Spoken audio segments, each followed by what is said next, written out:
Hola, hola, muy buenas noches, bienvenidos, esto es 2018 y empezamos la semana con dos invitados sumamente interesantes. Esta noche estará en el primer bloque el ministro de Salud, Abel Salinas, para hablar de la situación que enfrenta su sector, un sector realmente abandonado, en una situación bastante crítica de acuerdo a la información que hemos podido recoger el día de hoy, revisando algunos archivos y denuncias que nos habían llegado, pero también vamos a hablar con él, por supuesto, de temas políticos, de cómo avanzará este gabinete en medio de una crisis que todavía no termina, una crisis política. Y más adelante estará con nosotros la periodista Rosa María Palazos, quien ha sido muy crítica con el indulto otorgado por el presidente Pedro Pablo Kuczynski al expresidente Alberto Fujimori. Eso es lo que viene en el programa. Saludamos al ministro. Muy buenas noches, bienvenido. Muy buenas noches, Mávila, y un placer estar por aquí. Gracias. Bueno, lo primero que quería preguntarles, ¿cómo toma la reacción del partido? Porque no cesan los comentarios, ¿no? El expresidente Alan García publicó en su Facebook, no sé si tenemos en Switcher este párrafo, donde él destaca y dice: el gobierno recluta a quienes, habiendo sido los mayores críticos del presidente y del indulto, bueno, no se refiere a usted, porque usted no emitió una opinión en contra, sino más bien al señor Barreda, pero dice: aceptan su oferta con el pretexto de contribuir o de conseguir empleo para los compañeros. Es un nuevo desacato a la orden del plenario, de las bases, un ultraje de estas, considerando que pueden cambiar su fe y compromiso político por direcciones, asesorías o cualquier otro plato de lentejas. Bastante duro Alan García en este comentario, y la pregunta era: ¿cómo está manejando usted esas relaciones partidarias? Bueno, en líneas generales, le agradezco la pregunta, Mávila, y es cierto, leí el comunicado el día de ayer por la mañana, pero yo quiero decirle que la razón por la que yo he aceptado enfrentar la situación tan crítica que ha descrito en el sector salud es precisamente porque yo soy un profesional de la salud de hace muchísimos años. Yo vengo trabajando en el tema público de salud y en el tema privado de salud también durante muchísimos años a lo largo de mi vida profesional, que tiene que ver desde que llegué al Perú, cuando regresé en el año 86, en el Hospital María Auxiliadora, como asistente. Finalmente pasé a ser director unos años después, pasé al Consejo Nacional de Salud, estuve en el Ministerio de Salud asesorando a algunos ministros y viceministros, estuve en la Superintendencia Nacional de Salud, de manera que yo soy testigo de lo que sufre la población, lo que sufre el recurso humano en salud y lo que sufre la población en general, a lo que usted ha descrito bien como un sistema, un servicio de salud crítico. ¿Usted se imaginó, por todo este interés y preocupación, en algún momento ocupar el cargo que está ocupando ahora? No, definitivamente no, a pesar de que, por ejemplo, en el año 2006 hasta el 2012 o 13, yo participé en cargos importantes dentro del ministerio. Me refiero a la alta dirección, a la superintendencia adjunta en la Superintendencia Nacional de Aseguramiento en Salud, y no fui convocado a ningún cargo mayor. Y de verdad que, siendo un gobierno en el que obviamente no es de mi filiación, naturalmente que era impensado. Yo recibí una invitación muy poco antes por parte de la Premier, ella lo ha contado, para integrar este gabinete. Entiendo que entrevistó a muchas personas, por alguna razón que ella misma ha descrito, le pareció interesante el perfil, el trabajo que yo había desarrollado, pero fundamentalmente yo le expresé mi vocación de servicio. Y yo creo que en los momentos críticos, en los momentos donde se necesita poner el hombro, no existe color ni bandera política. ¿Es cierto entonces que Mercedes Arauz lo convoca un día antes de la juramentación? Un par de días antes. Un par de días antes. ¿Y la recomendación fue en efecto del señor Barreda o de Jorge del Castillo? No. Ella, entiendo que, la verdad que no le pregunté quién, pero ella fue la que me convocó, y sí sé que hubo más personas que entrevistó. Y luego de eso pasó un día más y recibí la invitación para conversar ahora sí con el presidente, y eso fue realmente muy poco antes de la juramentación. Claro, porque a diferencia del señor Barreda, usted no presenta un permiso de licencia al partido político. No. Sí lo claro, presentó. Yo lo presento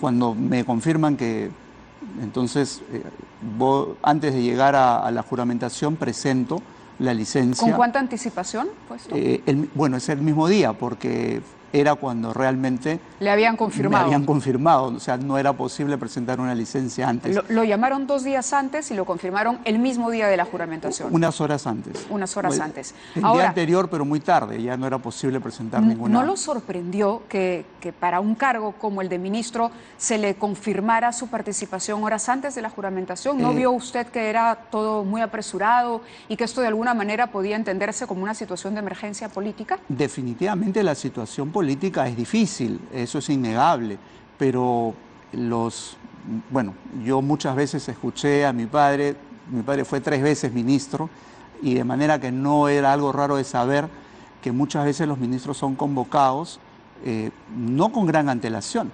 Es más, se conoce que a nadie le dicen mucho tiempo antes que va a ser ministro. Hasta que uno no jura, no es ministro. Puede haber sido convocado y no llegar a juramentar. Eso ha ocurrido también, la historia republicana sí da cuenta. De manera tal que no me sorprendió eso, me sorprendió sí que me convocaran, porque no pertenezco al partido político de gobierno, pero sí entendí que era un compromiso con el Perú, un compromiso con el país, un compromiso por el cual yo vivo una emoción social, la siento, de manera que no resultó para mí extraño finalmente. Pero le preguntó, me imagino, a Mercedes Arauz cómo había conocido de su trayectoria, bueno, o logrado el contacto para conversar con usted. Bueno, no quiero ser pretencioso, yo soy el presidente de la Sociedad Peruana de Pediatría, he sido conductor muchos años en una radio muy prestigiosa, lo puedo decir, en RPP, de manera que, sin caer en la pretensión, creo que no era tan desconocido. Es más, yo he estado en este set algunas veces, de manera tal que seguramente algunas personas me conocen y alguien seguramente... Pero estamos hablando de un escenario muy delicado, donde se dice que ha resultado muy difícil poder convocar personas. La propia jefa del gabinete ha reconocido que ha sido difícil porque hay mucha gente que no veía el escenario más propicio para sumarse a un equipo de gobierno, ¿no? Estaba el cuestionamiento del indulto, el tema de la supuesta negociación con el fujimorismo para salvar al presidente de una vacancia presidencial. En ese contexto, incluso el APRA se había opuesto a participar de un gobierno en crisis, y eso lo había dejado saber a través de su dirigencia. Bueno, en líneas generales yo le diría que el tema del indulto es un tema que es una facultad del presidente basado en un informe médico, y bueno, si hay algo que no estuvo bien hecho, me imagino que hay espacio para revisarlo. Es decir, yo creo que el Perú debe estar por encima, y los ciudadanos deben estar por encima de lo que significa algún tipo de revanchismo o albergar algún sentimiento encontrado en el interior de cada uno de nosotros. Yo sí creo que cuando un país desea desarrollarse y hay experiencias en el mundo que dicen lo mismo, uno tiene que poner lo suyo para poder aportar al país. Mi compromiso es con el país, primero que nada. ¿Dónde estaba el actual ministro de Salud cuando el presidente indultó a Alberto Fujimori? Era 24 de diciembre, víspera de Navidad. ¿Cómo tomó la noticia? ¿Cuál fue su primera impresión? ¿Le pareció que era un indulto bien otorgado, oportuno? Bueno, yo había escuchado, esto era un tema para todos los ciudadanos, durante mucho tiempo se había hablado del indulto. No era la primera vez que se hablaba de esta posibilidad.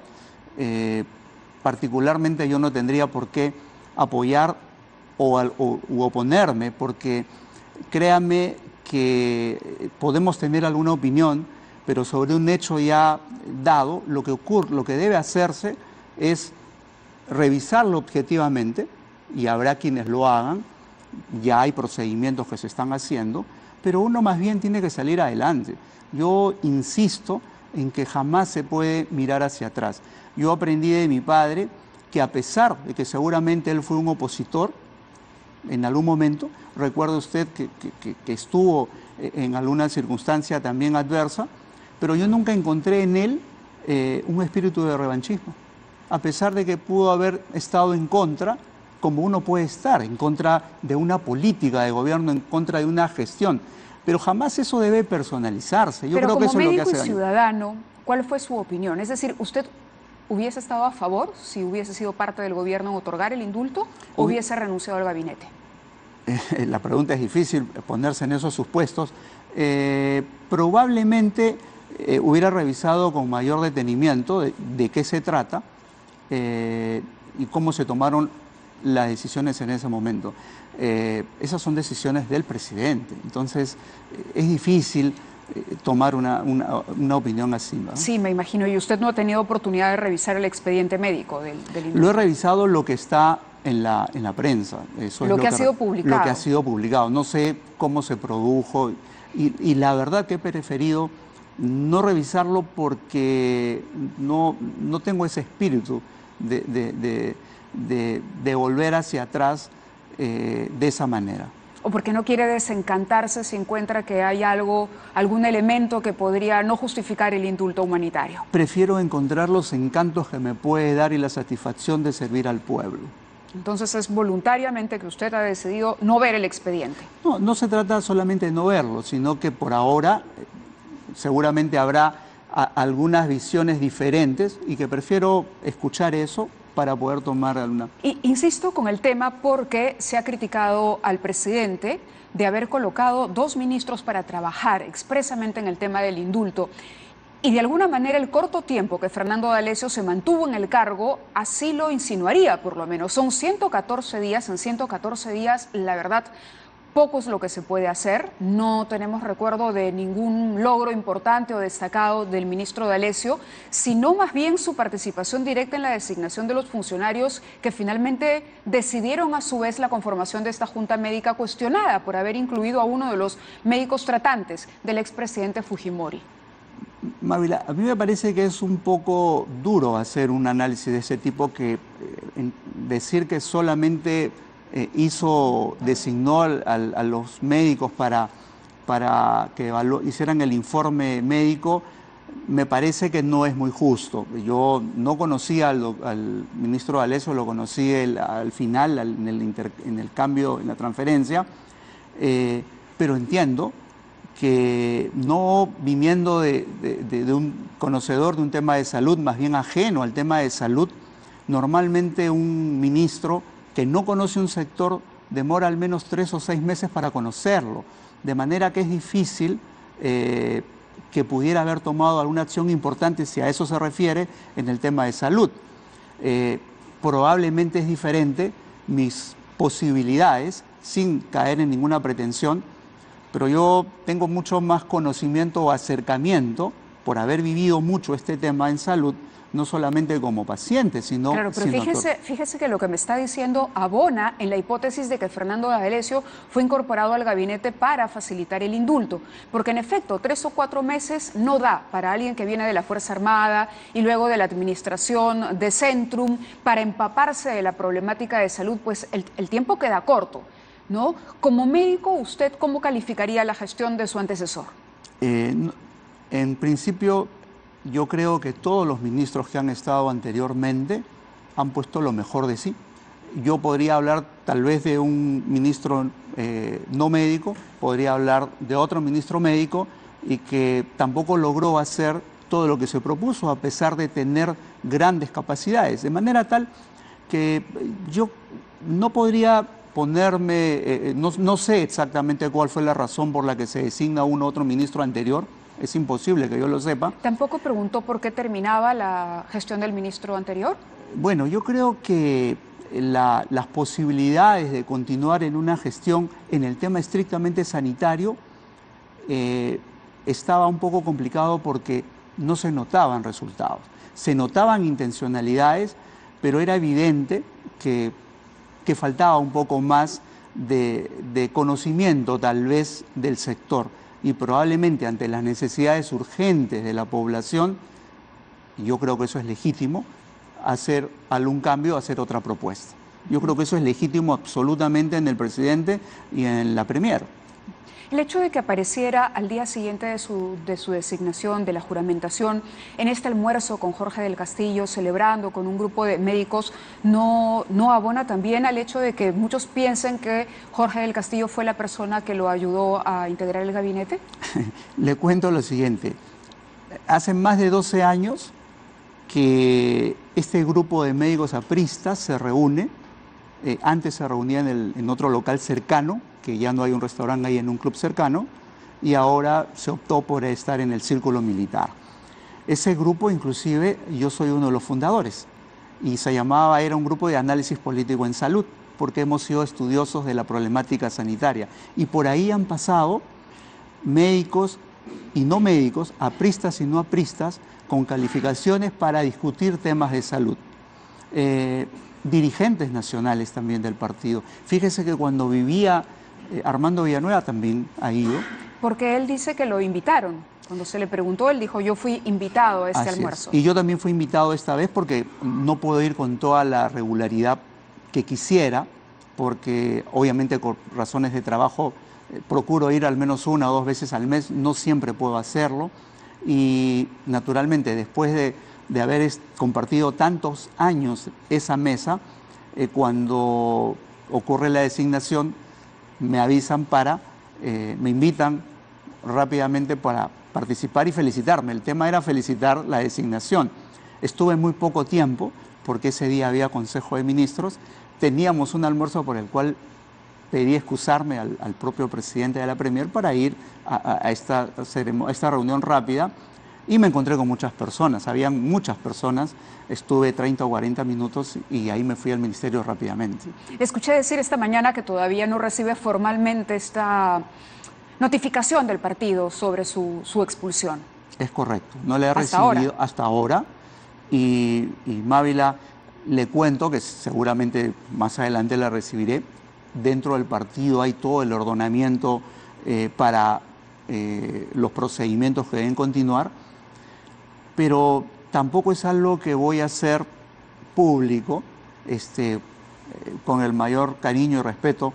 No es algo que voy a tratar en los sets de televisión y en las redes sociales, porque eso no le debe interesar al ciudadano. Mis problemas, mis expulsiones o no expulsiones, son problemas secundarios absolutamente para la población. El ciudadano de a pie, aquel que necesita servicios de salud, necesita que se mejoren las atenciones, que tenga medicamentos, que tenga insumos, que no tenga que amanecerse, le interesa otras cosas de lo que yo pueda hacer. Vayamos entonces a analizar algunos de los problemas que enfrenta el sector salud, porque hay una cantidad impresionante, 20% de la población que no tiene ningún tipo, por ejemplo, de cobertura sanitaria. Es decir, depende directamente de los hospitales estatales. Estamos hablando de 40%, que ha sido la cifra que más hemos repetido en lo que va de los últimos meses, por lo sorprendente, por lo peligrosa de anemia infantil en nuestro país. Vemos esporádicamente y cada vez más seguido mujeres que dan a luz en los pasadizos de los hospitales, pacientes que se quejan de la atención, medicamentos que no llegan porque los hospitales no cumplen con pagarle a los proveedores. ¿Cuál es la lista de prioridades del flamante ministro de Salud? Bueno, la problemática es grande y las prioridades están identificadas, por ejemplo, en la lucha frontal contra la anemia. Eso es como pediatra podía yo decir lo que es inadmisible para mí. Usted ha mencionado cifras de más de 40%, 43% como promedio, pero eso esconde poblaciones como, por ejemplo, en Puno, que está alrededor del 75% de anemia en niños menores de 3 años. 75%. Y otras poblaciones tienen más de 50% de anemia. Y usted sabe que la anemia significa la imposibilidad de alcanzar un desarrollo cognitivo, que el neurodesarrollo sea alcanzado en las mismas condiciones del que no tuvo anemia, y por lo tanto lo privamos a ese niño de desarrollarse después como un ciudadano de primera categoría que pueda surgir, y por el contrario lo condenamos. La pobreza y este tipo de cosas están vinculadas realmente. Como médico pediatra, ¿cuál cree que ha sido el error? ¿Por qué hemos llegado a estas cifras en pleno siglo XXI? La anemia tiene muchísimos factores, desde el desconocimiento de saber qué comer, cómo alimentarse, madres mal alimentadas, anémicas, que tienen bebés que nacen antes de tiempo, de bajo peso, niños que no reciben lactancia materna exclusiva, niños, los primeros 6 meses, niños que cuando empiezan a alimentarse no reciben el nutriente adecuado porque no hay una buena educación nutricional o porque son niños que se enferman repetidamente y se enferman repetidamente porque no tienen vacunas completas o porque no tienen agua saludable, agua segura que pueda evitar que se estén infectando. En consecuencia, esto tiene muchos factores.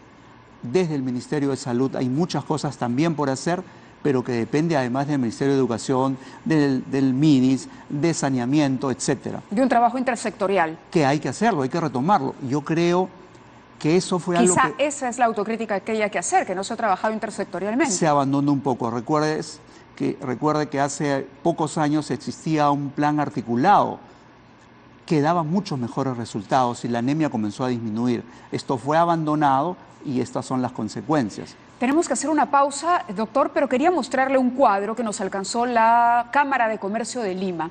Tuvimos como invitado a su presidente en, ¿qué habrá sido? Mediados del año pasado, y él nos hizo llegar cifras realmente escandalosas que provocan escalofríos de la cantidad de dinero que le debían los hospitales públicos a los proveedores. Y esto incluía suero, guantes para operaciones, instrumental quirúrgico. Creo que tenemos el cuadro ahí. Si me lo permiten, ahí estaban los proveedores, fíjese los montos, ¿no? Esas son las empresas acreedoras, estamos hablando de 4 millones en un caso, otros 4 millones, 2, 1, 1,5. En total las deudas para junio del año 2007 ascendían a 41 millones de soles, lo que evidentemente perjudicaba la actividad económica de estos proveedores que ya simplemente no continuaban porque se había perdido crédito, faltaba su palabra. Hospitales como el Daniel Alcides Carrión, como el Nacional Arzobispo Loaiza, fíjese los montos de la deuda. Daniel Alcides Carrión, 8 millones y son deudas todavía impagas porque hemos verificado la información. Quiero hacer una pausa, pero regresamos para abordar este tema también. Vamos a la pausa y volvemos con el ministro de Salud.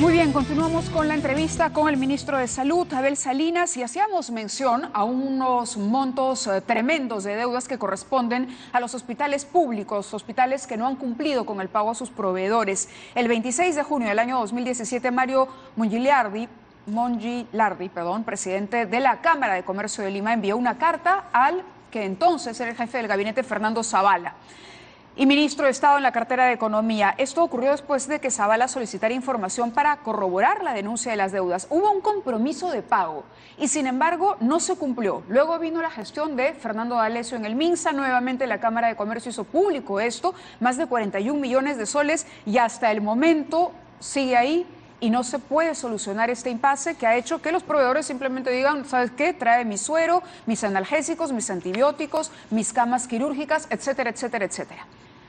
¿Usted tiene conocimiento, se ha puesto en contacto con el señor Mongilardi o es muy pronto para hablar de una solución? No, definitivamente cuando una deuda está impaga no hay tiempo corto. O sea, una deuda debe honrarse, eso definitivamente.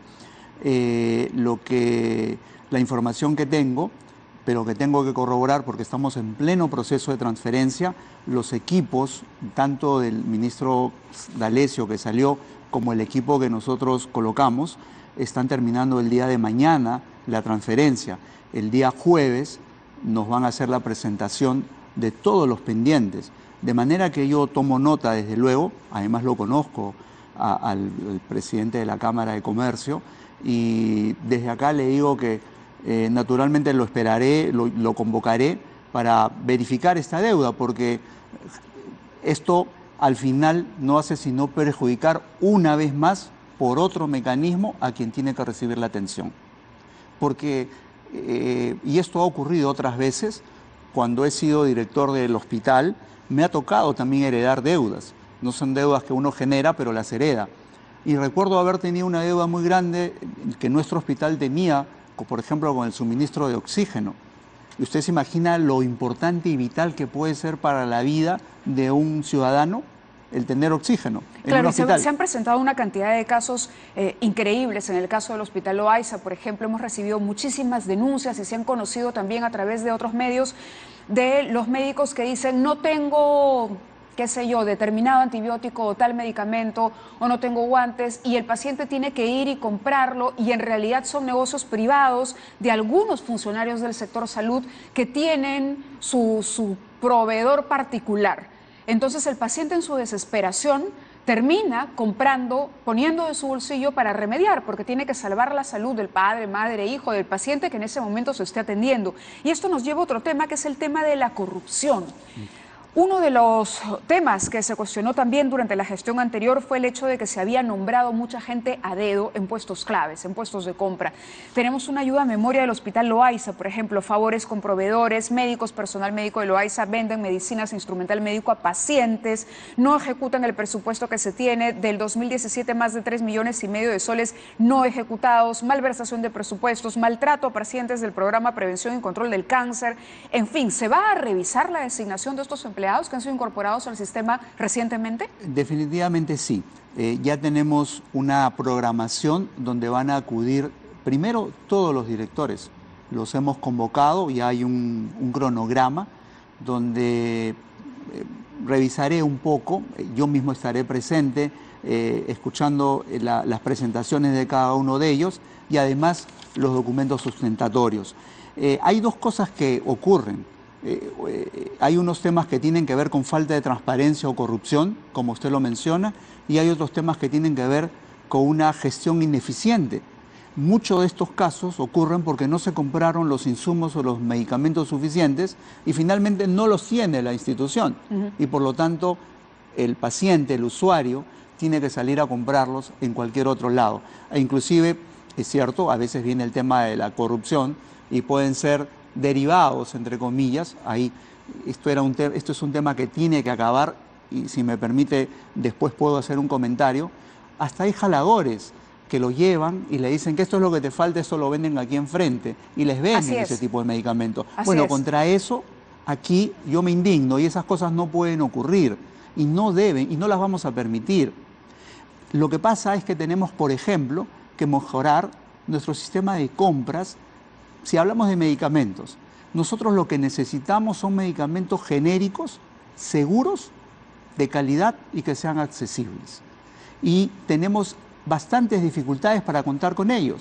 No se olvide que tuvimos una cantidad de medicamentos en el mercado que no necesariamente son genéricos, que son copias, que no tienen toda la supervisión porque nuestra dirección de medicamentos es una dirección muy pequeña, con falta de recursos humanos y materiales para poder hacer la investigación y la calificación de estos medicamentos. En consecuencia, hace algunos años, usted se acuerda, el Perú era el país donde un registro sanitario costaba $150, aproximadamente era el más barato de toda la región. Habían 7 días para registrar y si no existía el silencio positivo, el silencio administrativo positivo.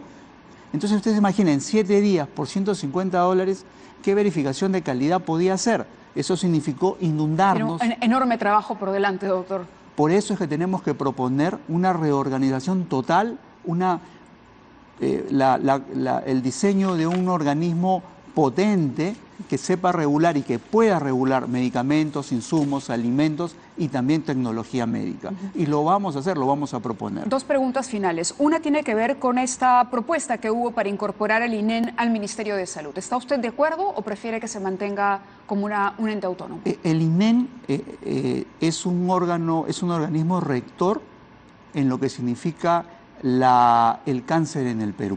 De manera que como organismo técnico yo creo que va bien. Probablemente tenga que revisarse un poco las atribuciones y cualquier sesgo de falta de transparencia que pueda haber ocurrido, que entiendo que eso fue lo que motivó a unas gestiones anteriores a tratar de adscribirlo Pero nuevamente. usted se quedaría con el reforzamiento de la entidad y mantener su autonomía o con la incorporación necesaria al sistema de salud. Yo sí creo en la autonomía En de la las autonomía del instituciones. INEN. Y creo, es más, por ejemplo, en el tema de medicamentos, que es una dirección general, así como la DIGESA, que es una dirección general, y no tenemos un organismo que regule tecnología médica, yo sí creo que necesitamos una institución, un organismo público descentralizado, potente, capaz de poder regular. Correcto. Y la última pregunta es sobre el sistema de seguridad social. Es salud. También se habló en un momento de unificar, que salud y el ministerio y los servicios que ofrece fueran un solo esquema. ¿Cómo analiza esa realidad? Es difícil. Sobre todo por la falta de cobertura que hay. Sí. Lo que no es que no tengan que unificarse. La seguridad social es un sistema contributivo de quien tiene un trabajo formal y el empleador paga un 9% del sueldo de la remuneración para atender ese servicio. Los hospitales públicos tienen otra lógica, que viven de los impuestos fundamentalmente. De manera tal que son dos organizaciones diferentes, pero sí tenemos que articularlas. Y la articulación tiene que existir, porque usted se puede encontrar una localidad en alguna zona del Perú, y un ejemplo muy sencillo, puede tener este hospital de la Seguridad Social a 1,5 cuadras, uno que era del Ministerio, ahora del Gobierno Regional. Este tiene anestesiólogo y este tiene ginecólogo. Llega una paciente, una señora en trabajo de parto, pero necesita una cesárea. Aquí la podría operar el ginecólogo, pero no hay anestesiólogo, no se puede operar. Aquí hay el anestesiólogo, pero no el ginecólogo. Y la paciente tiene que ser derivada 6, 8, 10 horas, poniendo en riesgo su vida. Ahí está la mortalidad materna, poniendo en riesgo la vida de... Entonces, desde su punto de vista, sí valdría la pena hacer el esfuerzo por interconectar los servicios de salud en general en el país. Porque todo el sistema de salud del Perú es articulado, de manera que es ineficiente, inequitativo, es injusto, fragmentado. Llega a algunos y a otros no. Contra eso vamos a luchar. Bueno, la mejor de las suertes en el reto que le toca por el bien del país. Ha sido un gusto tenerlo aquí y estaremos seguramente permanentemente en comunicación. Con todo gusto, Mávila. Hacemos una pausa y regresamos con la periodista Rosa María Palacios para hablar de coyuntura, de la crisis política que todavía termina o no termina de resolverse a partir del indulto al expresidente Alberto Fujimori.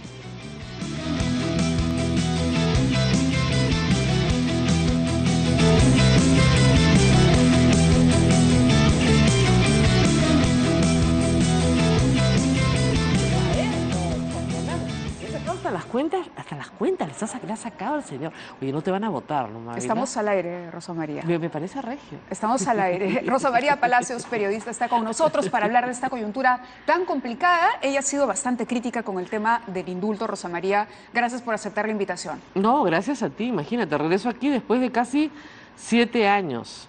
Así que acá, bueno, no es el mismo Z, te lo han mejorado bastante, la verdad. Está más bonito, ¿no? Imagínate. Escúchame, ¿en algún momento te capturó el periodismo y ya no hubo retorno? No. Al derecho. Después de que tú y yo estuvimos acá en el terremoto, ¿te acuerdas? Agarraditas de la mano en cada réplica porque mirábamos para arriba a ver si nos caía un tacho en la cabeza en el terremoto de Pisco.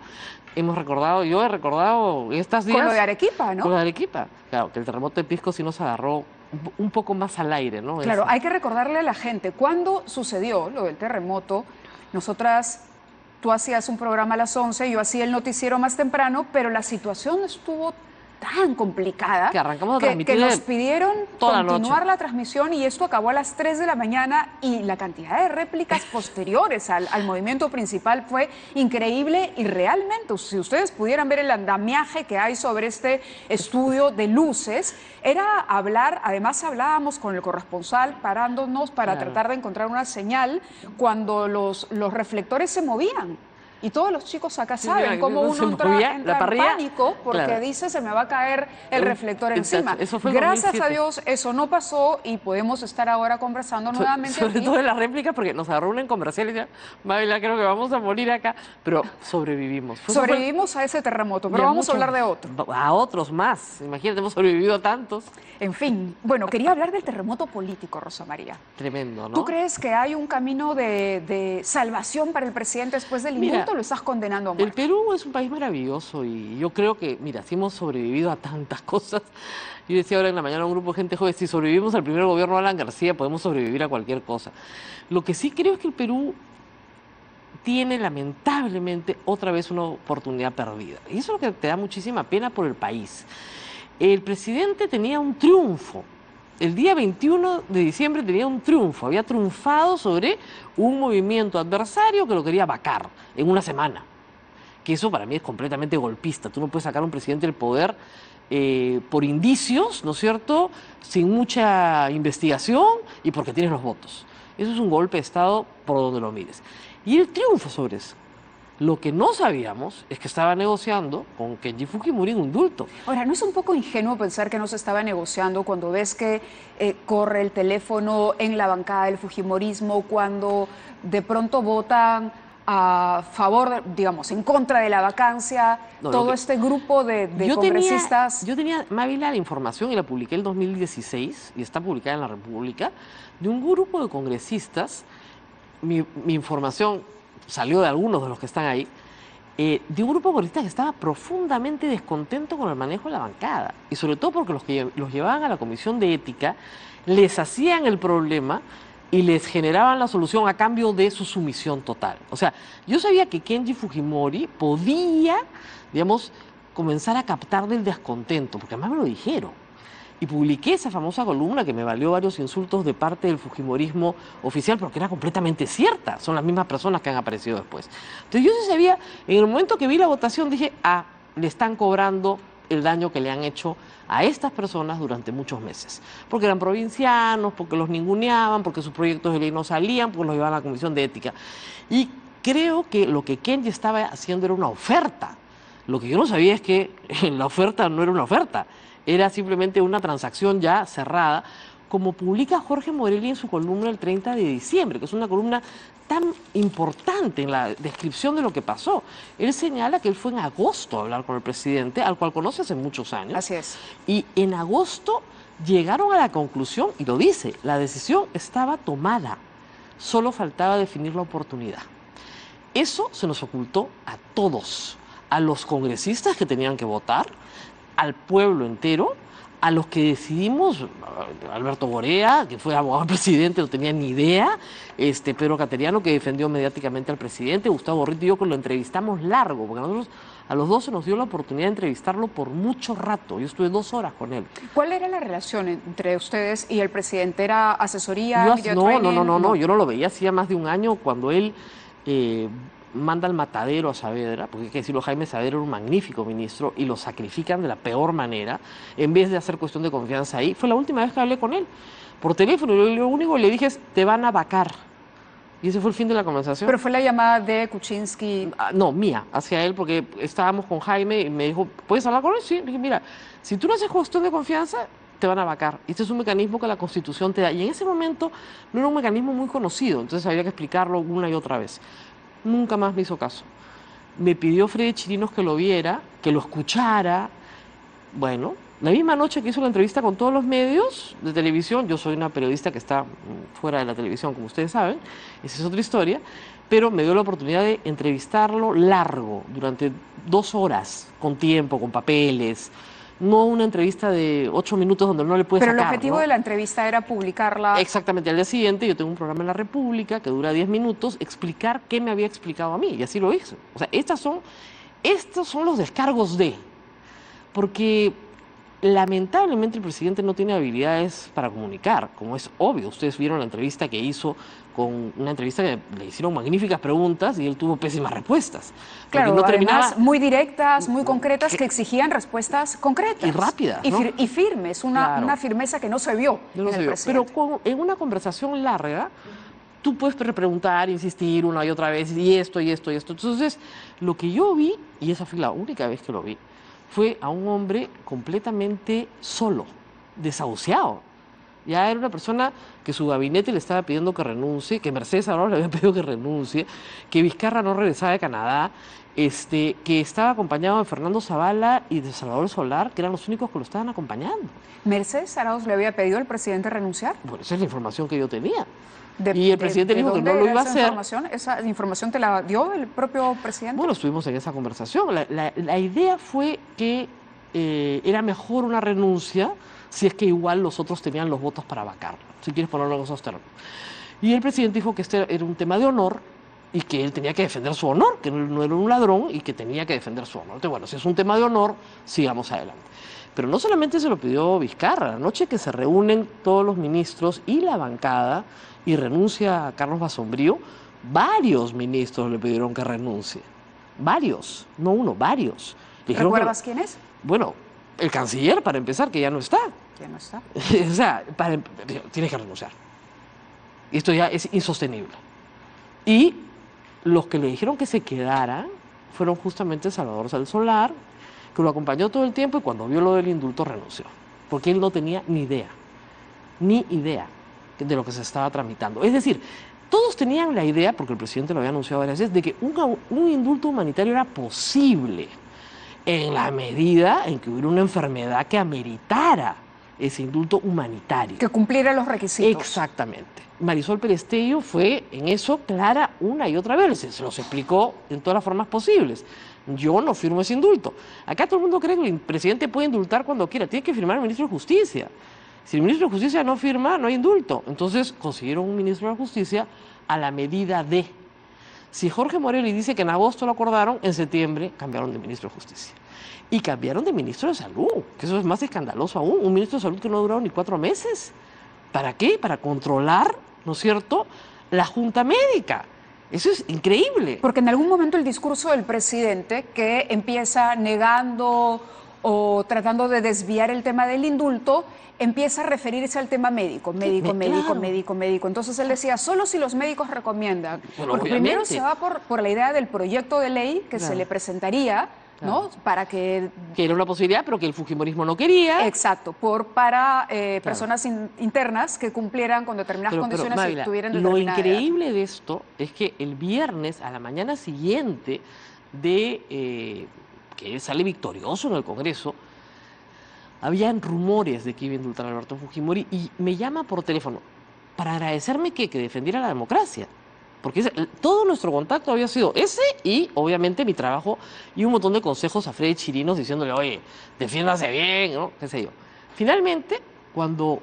¿Consejos pagados? No, imagínate tú, mi vida, me cobró un presidente de la República, me muero. ¿No has asesorado al presidente? No. Ni a Freddy Mira, Chirinos. los trolls tienen una imaginación. Mira, a mí me ha pagado Odebrecht, ¿no? Estaba en la planilla de OA, de Camargo Correa, de PPK, de Keiko, de Mávila Huertas, de los que tú digas. ¿De mía también? Sí, tuya también. Pero pagabas poquísimo. Por eso me dejaste. Vamos a hacer una pausa y regresamos, o sea, si yo te para conocer todo los lo que detalles de esta historia con Rosa María Palacios. Claro.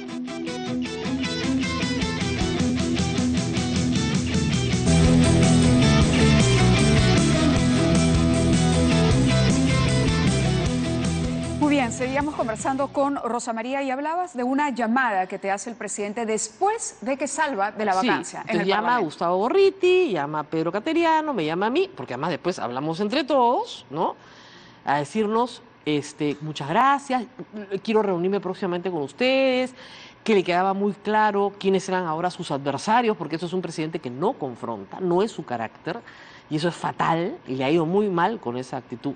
Entonces, bueno, yo le pregunté, soy periodista y todos preguntamos, y Gustavo Gorriti le hizo la misma pregunta, oye, ¿hay el rumor de que vayas a indultar a Alberto Fujimori? No, de ninguna manera. Igual que Mercedes Arauz el día anterior, exactamente igual. Los indultos no se negocian. O como me han dicho algunos ministros después, no es de mi cartera. No está en la agenda, no lo hemos conversado. Claro, no es del sector. Sí, no es del sector, pero bien que ibas a la reunión a Choquehuanca a discutir el día 23 si había indulto o no. Entonces, sí ha habido un grupo de ministros que sí sabían, otros que no sabían, y otros que sabían y avalan. Bueno, ¿no? tenían que saber algunos de forma obligada, porque además... Justicia y salud. Justicia y salud fueron claves para el tema del indulto. Son absolutamente y eso, claves. Cuando conversamos, acabamos de hablar con el ministro de Salud y uno le pregunta, 114 días, en el ministerio y él mismo reconoce que eso no te da tiempo ni para hacer un diagnóstico, sobre todo si no vienes del sector salud. Iba por otra cosa. Entonces, claro, va armándose este rompecabezas que ha envuelto al presidente realmente en un laberinto del que yo no sé si tiene salida, porque lo grave aquí es que, y vamos a ver algunos cuadros interesantes que se han publicado el último fin de semana, que el presidente pierde credibilidad. Si uno compara, por ejemplo, lo que ha sucedido con Kenji Fujimori y su reciente popularidad, aumento de popularidad. Claro, Kenji Fujimori... Puede ser fugaz, ¿no? Pero evidentemente es un buen hijo. O sea, ha hecho lo posible por sacar a su padre. Y en cualquier caso, no sé qué opines, pero él dijo siempre, mi objetivo en política es sacar a mi padre. Nunca mintió. Ese es el único que no mintió nunca. El caso del presidente es completamente distinto. Claro, porque el presidente decía, cuando haya razones médicas, y todos sabemos que no las hay. Tú no pones a un ministro de salud, pues, menos de 4 meses para que te controle, ¿no es cierto?, las redes del este, donde van a poner al médico de Alberto Fujimori en el comité médico. Y todo el procedimiento del indulto es hecho al caballazo, hecho violando un montón de formas. O sea, no funciona así. Ahora, el indulto se iba a dar de todas maneras. Yo creo que han habido 2 procesos que están imbricados. Es decir, cuando Alberto Fujimori presenta su solicitud de indulto, acuérdate, era 11 de diciembre. Rosa María Bartra saca los papeles de Odebrecht el 13 de diciembre. ¿Es posible que Keiko Fujimori se haya enterado de que venía el indulto? Sí. ¿Es posible que haya dicho, primero vaco al presidente antes que indulte a mi padre? Es posible. Porque Kenji tenía clarísimo que no tenía el apoyo y que lo que tenía que conseguir era el mayor número posible de congresistas, porque si vacaban a Kuczynski, no había posibilidad alguna de que hubiera indulto para su padre. Entonces, él está llorando frente a la pantalla porque necesitaba que Kuczynski siga siendo presidente. Esa era su desesperación en ese momento. Y eso es lo que probablemente Alberto Fujimori le había dicho ya en el teléfono. Reconocido él mismo un acercamiento con Nancy Lange. Ahora, ¿no? después por supuesto, cuando se han dado cuenta que el 80% del país dice que esto es una negociación y que esto ante la Corte Interamericana es absolutamente ilícito, porque tú no puedes efectivamente negociar un indulto político cuando no le corresponde un indulto político, solo un humanitario. Entonces, nunca hubo negociación. Y ahora el discurso es que nunca hubo una negociación. Y si ves el discurso del fujimorismo que se ha quedado con Keiko, la acusación es que ha negociado con la corrupción. Todo el día de hoy, y cada vez de forma más virulenta. Ha negociado con la corrupción, un presidente acusado de corrupción, con él ha negociado. Entonces, ¿qué está haciendo el fujimorismo de Keiko? Presentar todas las pruebas para que cuando esto llegue a la Corte el 2 de febrero, la Corte en la audiencia escuche que efectivamente en el Perú hubo una negociación. ¿Keiko Fujimori quiere que revoquen el indulto a su padre? Ella no lo va a decir nunca, pues, Mávila, o sea, eso es evidente, pero lo dice en su comunicado. No estamos de acuerdo con la forma. Lo dice específicamente, no estamos de acuerdo con la forma. Y si tú no estás de acuerdo con la forma y lo revocan por la forma, entonces efectivamente es lo que acabas de decir. Y Kenji señala que Pierre Figari y Ana Vega conspiran sistemáticamente contra el indulto de su padre. No menciona a su hermana, pero sí a sus 2 asesores principales. Ahora, a la vista de lo que ha sucedido desde la salida de Alberto Fujimori, ¿no se podría decir que ha logrado dividir, digamos, 2 grupos importantes al fujimorismo? ¿No ha habido una fuga masiva del lado de Keiko al lado de Kenji? Parlamentariamente no, pero en la opinión pública tú ves que sí, que la popularidad de Keiko baja y la de Kenji sube. Pero me dices que puede ser un hipo. Puede ser un hipo, puede ser fugaz, habrá que ver qué propone, porque acuérdate que, digamos, la agenda del fujimorismo hasta el 2011 era de punto único, la libertad de Alberto Fujimori. Luego que Keiko pierde el 2011 y le dicen desalbertízate, ella crea su propio partido, se separa el padre, se pelea con el padre, la pelea real, porque no le da el control de la organización, sino que ella tiene el control e instruye hasta el día de hoy a sus parlamentarios a que digan que el control es de ellos y no del padre. Entonces, en esa ruptura, que es real, Kenji no tiene propuesta, porque él se queda con la propuesta de liberar a mi padre, garantizar la gobernabilidad. Garantizar la gobernabilidad es que se quede Pedro Pablo Kuczynski hasta que culmine su mandato. ¿Cómo lo va a ayudar con 10 votos? Porque, ¿qué ha pasado? Mira, el otro día que estábamos en la marcha, ¿ya? Yo veía la marcha y decía, todos los que están aquí son votantes de segunda vuelta de Pedro Pablo Kuczynski. Todos. Todos. Ahí no había ningún votante de Keiko Fujimori. Él ha perdido el apoyo popular que lo lleva al poder. Ha perdido la alianza de facto, si quieres, o la cooperación de Alianza para el Progreso. La de Nuevo Perú, ni te digo, le están pidiendo que renuncie hoy. Entonces, ¿con qué votos se va a sostener en el Congreso? No ahora, en 3, 4, 5 meses, cuando haya otra acusación La por pregunta corrupción. es, ¿llegará Pedro Pablo Kuczynski al Bicentenario? ¿Culminará su gestión? Muy, muy complicado, porque si hay una acusación de corrupción más o menos potable, del mismo calibre que la anterior, ya todo el mundo va a decir, ¿y por qué no contó? ¿Y por qué no dijo antes? ¿Por qué no nos dijo de esta relación? Y ahí sí no habrán los votos ya de Nuevo Perú, no habrán los votos de Acuña. ¿Quién lo va a salvar? Y en ese momento también Y ni siquiera te va a tener sus propios votos. los vicepresidentes también quedan en cuestión, ¿no? Obviamente porque él tiene 15 votos y 10 de Kenji, 25. Con eso no te salvas de una vacancia. Y debió haber calculado eso mucho antes de ofrecer un indulto. Él podría haber ofrecido un indulto el día que se va, no al año y medio de mandato. Y no creyendo, como le hicieron creer al principio, que con esto iba a satisfacer a los fujimoristas. No los ha satisfecho en absoluto, están furiosos. ¿Qué va a pasar en el fujimorismo? ¿Se Yo- va a dividir Sí, o mira, Alberto va a ser capaz de resolver los problemas de sus hijos? si van a una campaña, que puede ser el 2021, el 2020, el 2019, no lo sé, Kenji y Keiko como adversarios, el fujimorismo muere porque partes al fujimorismo en dos. No pasas a segunda vuelta. Y tan tontos no pueden ser, tienen que saberlo. ¿Y no pueden pasar los dos a segunda vuelta? No, lo veo muy difícil. ¿Keiko Pero versus Kenji? tú sabes que cualquier cosa puede pasar en este país, o sea que no hay que decir que nada va a pasar. Pero sí veo que es muy difícil, ¿no es cierto?, que, digamos, no se roben votos uno al otro. Habrán los de Alberto, habrán los de Keiko, pero... Pero ojo, Y la estamos en otra- un escenario en el y que la otra- realmente el caso Lavallato y todas las investigaciones que se están haciendo, más el silencio de otros líderes políticos que de pronto han decidido no hablar, no pronunciarse y jugar a muertito, hace que voltees y que digas, ¿dónde hay candidatos? Bueno, ¿Dónde? lo que están esperando muchos es que justamente pase la tormenta en Lavallato, creo yo, y se lleve, digamos, como los huracanes, todo lo que pueda a su paso y luego aparecer. Entonces, una vez que tú tienes a toda una generación jubilada de políticos, el pueblo va a buscar nuevas caras, caras frescas, caras que pueden ser viables políticamente. O sea, ¿por qué crees que...? Pero ¿a quiénes van a representar esas caras? Ese es el problema con un país que no tiene partidos. Lo hemos dicho siempre, si el país no tiene partidos, no, digamos, los partidos que tenemos no son partidos políticos, son organizaciones, digamos, de intereses, si ¿O quieres. qué van a proponer esas caras? Además, Porque por hay ejemplo, un sentimiento fuerte también de la gente y un sector importante que dice que se vayan todos. que pasó en Argentina en el año 2000, 2001, que de ahí viene la tendencia, y que es muy negativa. Yo no creo que eso sea lo que tiene que hacer. Primero, porque no se van a ir todos, porque seguimos todos acá. Y porque tenemos que decidir cuál es la mejor forma de gobernarnos. Y la mejor forma de gobernarnos es en democracia, sobre eso hay consenso.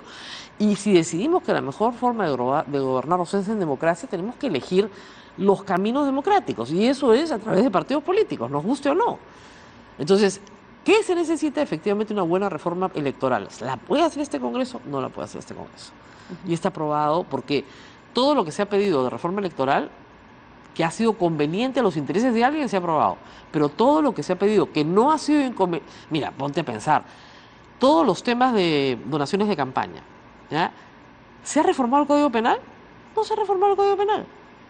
No hay un artículo en el Código Penal que diga que es delito recibir fondos de campaña. No lo hay. ¿Por qué? Porque el Congreso no lo aprueba. ¿Y por qué no lo aprueba? Porque evidentemente eso va contra el interés de todos. O sea, No les conviene. no les conviene. Sin embargo, la Fiscalía persigue a todos los líderes políticos por donaciones de campaña. Como si fuera lavado de activos cuando el tipo penal no aplica. Y ahí se van a caer los casos uno tras otro. Entonces, tenemos un problema moral que efectivamente es probablemente, digamos, discutible moralmente de quién recibes plata para una campaña, pero al mismo tiempo tenemos la falta de penalización. Hoy día un narcotraficante puede financiar una campaña y no es delito. Y no es delito porque el Congreso no quiere que sea delito. ¿Eres amiga de Pedro Pablo Kuczynski? No, los presidentes no tienen amigos, hija. Los presidentes tienen personas que pasan. ¿Y no sientes que este acercamiento afectó tu trabajo periodístico? No, al contrario, me dio la oportunidad de estar muy de cerca, ¿no es cierto?, de una situación dramática y de la que pude dar cuenta, digamos, con mucha más profundidad, porque había tenido la exhibición pues de todo este drama y aparte de toda la información que creo que el resto de los periodistas no pudieron tener. Lo que sí puedo decir es que si una fuente confiable es el presidente de la República para cualquier periodista en cualquier parte del mundo, ¿no es cierto? Y esa fuente confiable es de la cual emana cierto acto político, como dar un indulto, y esa fuente confiable de la cual emana ese acto político te dice que no va a indultar, tú como periodista, ¿qué debes creer? ¿Que sí va a indultar? No, pues es absurdo. Salvo que el señor, bueno, le guste mentir, pues no, o sea, y en mi perspectiva ese no era el caso, menos el de Mercedes Arauz. Correcto, Rosa María, nos ganó el tiempo. Gracias por estar con nosotros. No, a ti por invitarme. Porque el programa termina a las 10 y siempre nos pasamos y nos jalan las orejas por eso. Muy bien. Gracias, No, gracias por estar con nosotros.